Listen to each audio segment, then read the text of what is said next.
EPAWA meteorologist Bobby Martich here with your outlook for July 2nd, 2020.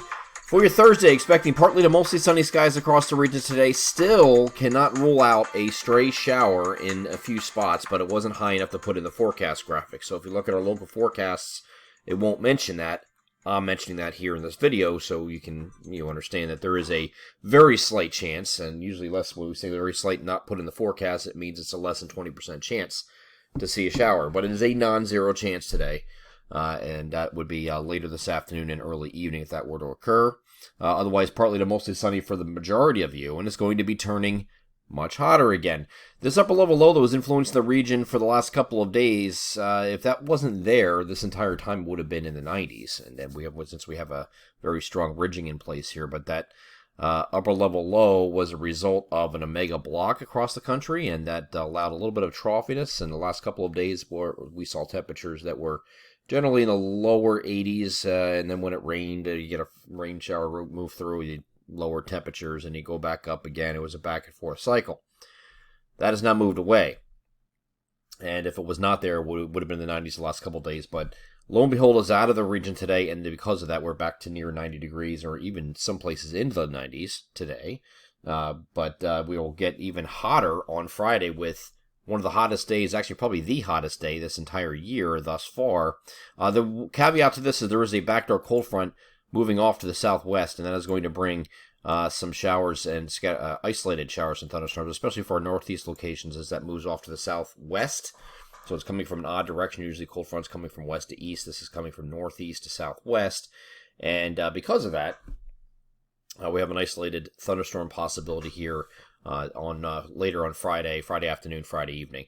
The NAM high-res future simulator radar for today, by the way, here's that non-zero chance for a pop-up shower I showed you today. Once you get into Thursday, or excuse me, get into Friday, here's that backdoor cold front pressing off to the south, and an isolated thunderstorm is possible mid-afternoon through early evening as that presses off to the south there. So that's your chance of storms. Is not a big deal. And you'll notice that in our local forecast going forward, on the forecast pages anyway, it'll show every day having at least a 20 or 30% chance of a thunderstorm. This is the kind of stuff you're going to be dealing with. That's it. And once we get into next week, we're going to be dealing with what we call air mass thunderstorms, which are just a product of being so hot and so humid that the slightest little trigger, the slightest thing can set it off. It could be an outflow boundary, it could be a dry line, it could be a lot of different things that could set off a thunderstorm just very randomly across the region just because it's so hot and humid. And I think that's what we're going to be dealing with next week. I don't think we're dealing with too much humidity through the end of the week, even though it's going to be hot today. It's going to be even hotter, probably the hottest day of the year thus far, temperature-wise, on Friday, before these thunderstorms move through.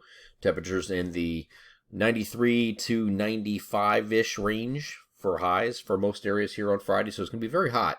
And then as this backdoor cold front moves through overnight, Saturday is going to be rendered Saturday's going to be rendered a little bit cooler, back into the middle 80s for most areas.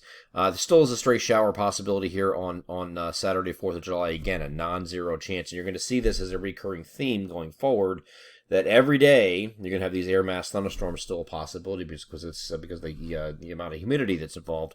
That's going to be next week as we get it past into Sunday. Sunday is the day that the humidity starts to increase, and we have the isolated thunderstorm chance pop up here for our western areas here on Sunday. And then here's Monday with scattered PM thunderstorms again. This is a little bit more air mass and boundary in the vicinity. But once we get to Sunday, Monday, Tuesday, Wednesday, I know if we're going back to the middle 80s here on Saturday, we'll be right back in the 90s, it looks like, or at least low 90s, as we head through the Sunday through Wednesday time frame. That entire time frame there is right around 90 or into the 90s, into the lower 90s. But there is an opportunity with the air mass being hot and humid. You can have these pop-up thunderstorms just about any afternoon, diurnally driven, and just the slightest little boundary will allow for those to occur. All right, so that goes straight through. This is now looking at Wednesday. Still have an opportunity for more here on Wednesday as well. So we're going to get into this pattern here again next week. We're going to have an opportunity for thunderstorms, but don't hold your breath. If you're hoping for thunderstorms, that's one thing. If you're expecting them, probably not a good idea. And then you're going to be disappointing yourself if you don't get it, because most areas won't see the thunderstorms. But if you do happen to get that, it will provide a little bit of relief, albeit temporary, from an otherwise hot and humid pattern that is expected for the foreseeable future. I'm EPAWA meteorologist Bobby Martins. That is your outlook for July 2nd, 2020. Have a great Thursday.